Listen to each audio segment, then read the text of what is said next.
قبل بقى ما نبدا في الكوارتر او الدور الثاني، تعالى كده بس يعني اوريك الدنيا ماشيه ازاي. يعني بص كده، لو جينا هنا وانا شرحتها لك قبل كده، بص الدوري مثلا اهو ماشي، كل ده دوري اهو، دوري مع بعض اهو، دوري دوري اهو، دوري، وهنا ده اهو دوري الابطال، دوري الابطال ماشي مع بعض اهو، دوري الابطال.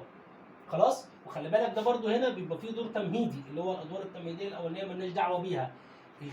الوحيد اللي فيه اختلاف اهو الماتش الثاني في وسط الاسبوع، مره يبقى كاس سوبر، مره خدناه كاس الرابطه، مره خدناه كاس، مره خدناه دوري الابطال بدل ديت. يعني ده طبعا ده المفروض كان يبقى هنا، خلاص كانت هتمشي معاهم، وده هيمشوا مع بعض، وقلنا شرحناها هنا ليه. خلاص، فيبقى حتى هي مرسومه وواضحه ما فيهاش اختلاف، ما فيهاش اي مشكله، كل الكوارترات ماشيه زي بعض بالظبط.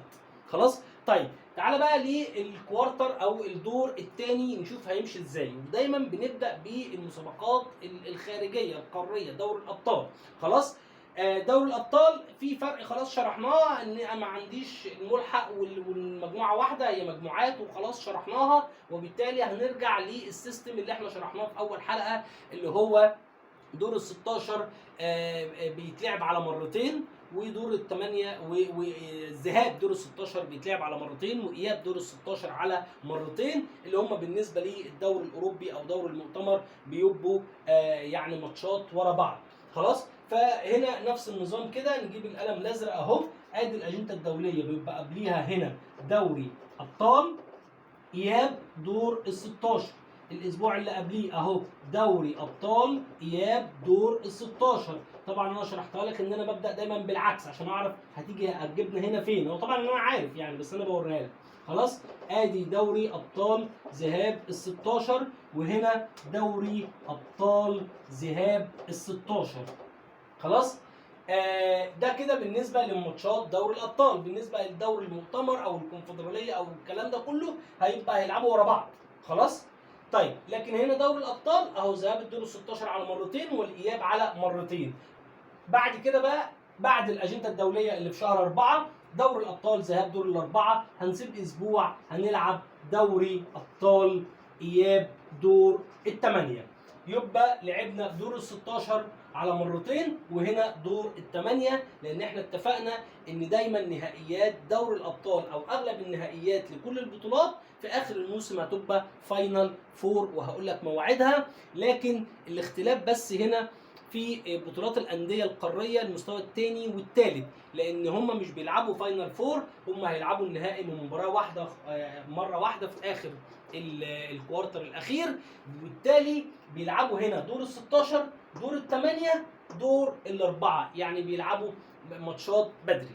ولو الاتحاد الاوروبي قرر زي ما احنا قلنا قبل كده وشرحناها الملحق مرة تانية، والناس اللي موجودة في دوري الأبطال 8 يروحوا يكملوا مع المسابقات بتاعة المستوى الثاني، هيلعبوا هنا كمان دور الاربعه، ودي هنشرحها يعني كده ايه بعدين، لكن مش وقتها خالص. لكن خلينا دلوقتي ان احنا نمشي زي دور الابطال، دور ال 16 ودور الثمانيه، والنهائي هنجيله في الاخر. خلينا بس نشتغل على الكوارترات اللي قدامنا دي.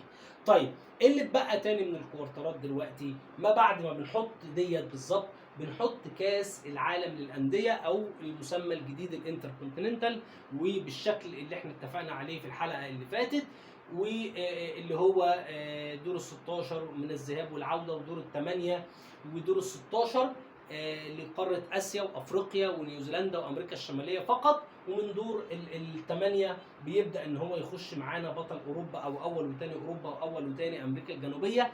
ده الطرح بتاعي انا، يعني انا عارف ان في اختلافات موجوده بس انا بقول لك ده الشكل ان انا واصل له بقالي يعني 3 سنين تقريبا، فانا بشرح لك اللي انا وصلت له ووجهه نظري، وشرحت لك اللي موجود في الوضع الحالي قبل كده، وهشرح لك بعد كده اللي ممكن يبقى فيه حلول توافقيه ما بين اللي انا بقوله وما بين اللي اتطرح او الاشكال اللي هتتعمل في المسابقات، فممكن نوصل لحلول وسط برضو ما فيش مشكله. لكن خليني انا اشرح اللي انا وصلت له انا يعني. خلاص، طيب فبالتالي هنبص على كاس العالم.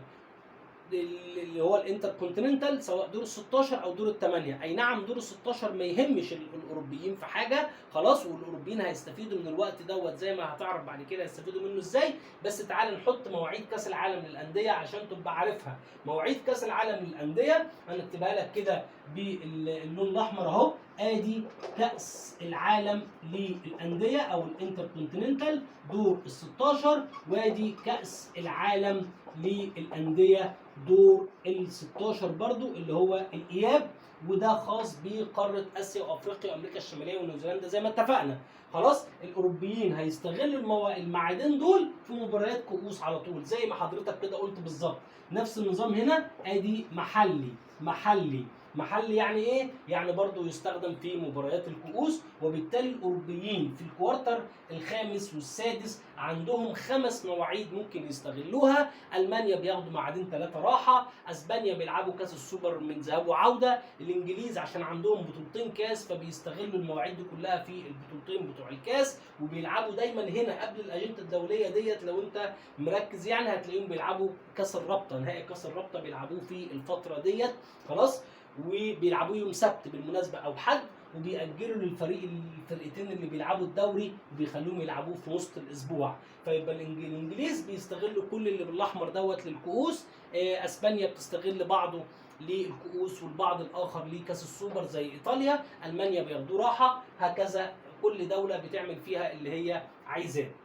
خلاص ده الاشكال اللي هي موجوده. طب الكوارتر السابع، وده خلي بالك من الكوارترات الصعبه قوي يعني جدا. ليه؟ لان هنا الاوروبيين وغير الاوروبيين كل دول العالم كاس العالم للانديه دور الثمانيه، وكاس العالم للانديه دور الثمانيه. خلاص ده الذهاب طبعا وده العوده. هنا صعبه ليه؟ لان في دور الثمانيه في اقوى مسابقتين، دوري الابطال وكاس العالم للانديه، يعني في سفريه بره البلد وسفريه بره القاره. خلاص ففي كوارتر واحد في 5 مواعيد دوري و4 في وسط الاسبوع يعني 9. فعشان كده كوارتر صعب جدا جدا جدا. عشان كده لما نيجي احنا نشرحه في مصر ركز على الاسبوع ال 12 ده هيبقى مؤجل نلعبه هنا. خلاص دي حته كده لما نيجي نشرح في مصر عشان صعب جدا نلعب في مصر، لكن الاوروبيين ممكن يلعبوها. خلاص يعني خلاص فكده ادي الاجنده الدوليه او الرزنامه اتملت مفيش مشكله. طيب تعالى كده برضه اقول لك الكؤوس دي عشان تبقى عارف احنا هنا وصلنا لكاس الرابطه دور الثمانيه. طيب يبقى هنا كاس الاتحاد دور ال 16، وادي الاتحاد دور الثمانيه، والرابطه دور الاربعه، وممكن هنا الرابطه النهائي مفيش مشكله اهو. خلاص يبقى اتبقى عندنا بس كاس الاتحاد الانجليزي وكاس انجلترا النهائي اللي هيتلعبوا في الاخر، وده مثلا يتاخد مؤجل ولا حاجه. ادي اهو الانجليز خلصوا كل مسابقاتهم وكل المواعيد اللي هم عايزينها لقوها ما فيهمش اي مشكله. اسبانيا مثلا هيشتغلوا اقل زي ما اتفقنا بيلعبوا مثلا دول 64 وال 32، وهنا بيلعبوا بدل دول مباراتين كاس سوبر، وهنا دور ال 16 دور الثمانيه في الكاس النهائي قبل النهائي في الاخر. فيبقى مسابقات الكؤوس وكؤوس السوبر كل الكلام دوت في الدوريات حتى الكبيره في العالم اتلعبت وما فيهاش اي مشكله. تعال بقى الكوارتر الاخير، والكوارتر الاخير ده غايه في الاهميه. ليه؟ لان ده الكوارتر اللي فيه النهائيات بتاع كل البطولات، فيه نهائيات تقريبا 4 أو 5 بطولات. اولا الدوري والكاس ودوري الابطال وكاس العالم. طيب بنمشيها ازاي؟ ده اخر اسبوع في الدوري، انا اسف ده اخر اسبوع في الدوري، يعني الاسبوع ال 17 ده في الدوري ده بيبقى المفروض اخر اسبوع في الدوري. طيب هتيجي تقول لي يا عم محمد الناس بيلعبوا 19 اسبوع في الدوري. ما انا قلت لك انا عندي هنا مواعيد اهي 1 2 3 4 5 المواعيد ديت خلاص، وكمان عندك هنا ميعاد اهو دوت احتياطي محلي، وده برضو محلي. فانا عندي ميعادين اهم غير دول خالص اهو، ادي ميعادين. ده ممكن يبقى الاسبوع ال 18 وممكن ده يبقى الاسبوع ال 19. انا ما بحبش كده، انا بحب دايما الاسبوع اللي قبل نهايه الدوري يبقى احتياطي. ممكن ده اقول لك اهو دوري 18، لكن ده لازم يكون مؤجل احتياطي لاي ظروف تحصل. طيب يا سيدي فاضل لك اسبوع واحد في الدوري، عندك ماتشات كتير اهي ممكن تلعبها، مفيش اي مشكله في المواعيد بتاعه المحلي دوت، وتسيب ده مؤجل احتياطي. يبقى بعد ما كان عندنا 17 اسبوع في الدوري ممكن نلعب اسبوعين في وسط الاسبوع. خلاص، ودي سهله ومعروفه وهم بيعملوها كتير جدا. الدور الاول مفيش اي مباريات وسط الاسبوع، الدور الثاني فيه مباراتين وسط الاسبوع. عندنا مثلا في مصر هيبقى في ميعاد واحد بس وسط الاسبوع، خلاص، اللي هو اعتقد الميعاد ده اللي هو افتكروه كويس، اللي هو مع دور الثمانيه في كاس الاتحاد الانجليزي. ده هيبقى عندنا اسبوع في الدوري مضغوط وسط الاسبوع، لكن بقيه مباريات الاسابيع او الدوري المصري كلها في نهايه الاسبوع. طيب ادي كده خلصنا الدوري، ده الاسبوع بقى ال 18 وده ال 19، خلاص الدوري كده خلص. هنا كاس محلي دور الاربعه، وهنا كاس محلي النهائي، اتفقنا فاينل فور اهو، خلاص.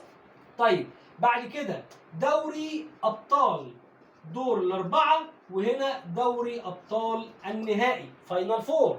بعد كده كاس عالم للانديه دور الاربعه، وبعد كده كاس عالم للانديه النهائي فاينل فور. يبقى بنلعب اخر 3 ماتشات في الدوري زي ما انت شايف كده، ادي ماتشين وفي النص ميعاد احتياطي مؤجل لاي ظروف. بعد كده قبل النهائي ونهائي الكاس، قبل النهائي ونهائي دوري الابطال، قبل النهائي ونهائي كاس العالم. يبقى كاس العالم للانديه او الانتر كونتيننتال هو المباراه اللي هيتختم بيها الموسم في اخر السنه، مش دوري الابطال زي ما بيتلعب كل سنه.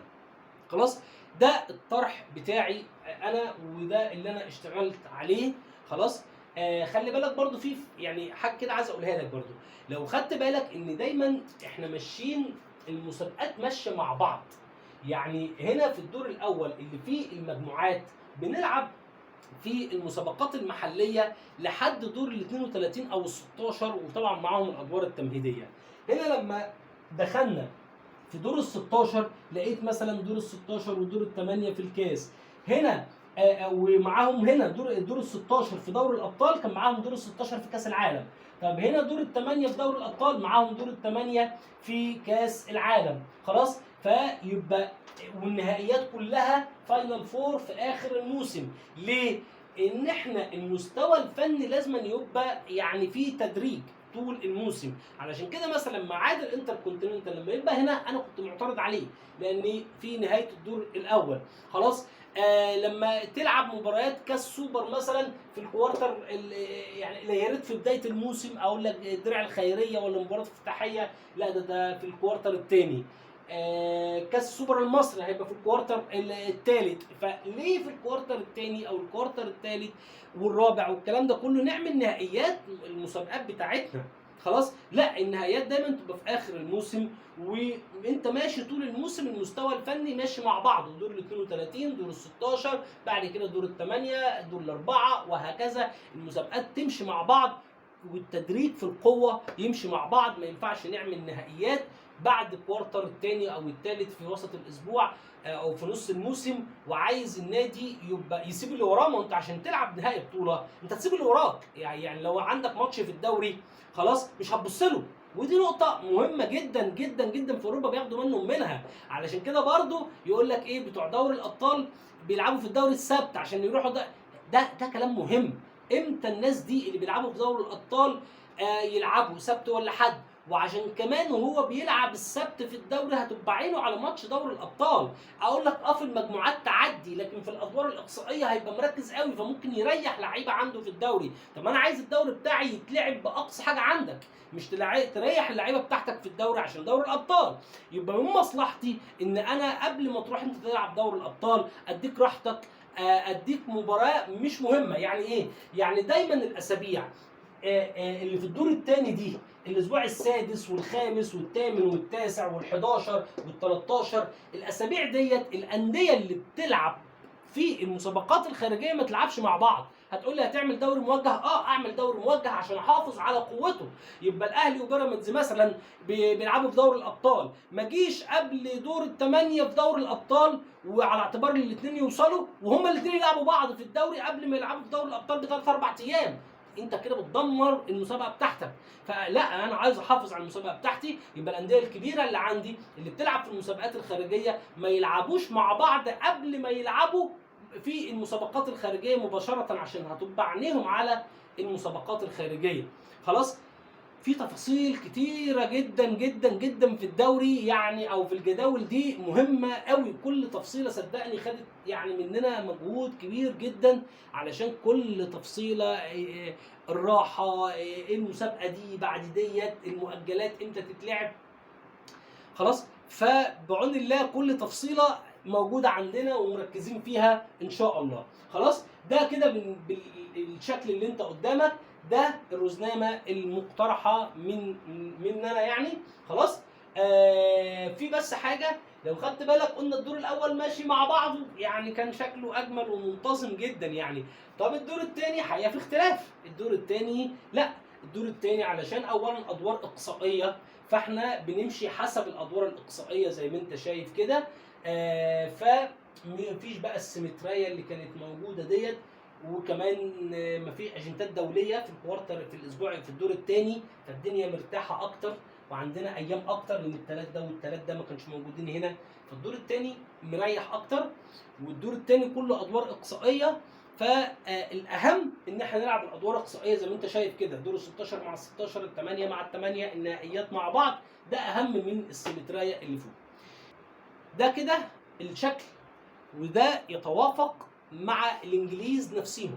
خلاص، ومرتاح عن الجدول اللي موجود في الوقت الحالي او حتى اللي هيتعمل، وشكل المسابقات مختلف وشرحناها تماما تماما تماما تماما. خلاص، احنا كده خلصنا حلقه النهارده. الحلقه الجايه نخش بقى في المهم، افريقيا ومصر وبتاع، والجدول عندنا او احنا طبقنا الاشكال دي، الجدول بتاعنا في مصر هيبقى عامل ازاي، خاصه هيبقى فيه مؤجلات طبعا يعني. فهي دي المشكله بالنسبه لنا، فهنشوف وفي المقام الاول ازاي نتعامل مع المؤجلات. يعني تقريبا دي المهمه الاساسيه لمسؤولي لجنه المسابقات في مصر. خلاص، ان امتى نلعب المؤجلات بتاعتنا، فيبقى عندنا يعني حاجتين مهمين: نقلل الاسابيع اللي فيها المؤجلات، وفي نفس الوقت نبقى عارفين مواعيد المؤجلات، ومواعيد المؤجلات تكون ثابته عشان ما حدش يقول لك ايه ده في تغيير في ترتيب المؤجلات. لا خالص، الماتش ده في الاسبوع ال 12 لو اتاجل ميعاده هنا خلاص، ما فيهاش كلام كتير ولا فيها اي حاجه. ان شاء الله هنشوفها في الحلقه اللي جايه لما نشوف الرزنامه في مصر عامله ازاي. اكد عليك تاني، بطلب دعمك تاني، شير ولايك وسبسكرايب، ويا ريت نوصل صوتنا ونوصل الرزنامه ديت لكل اللي بيهتموا بالكوره في مصر وفي اي حته في العالم. اشكركم، السلام عليكم.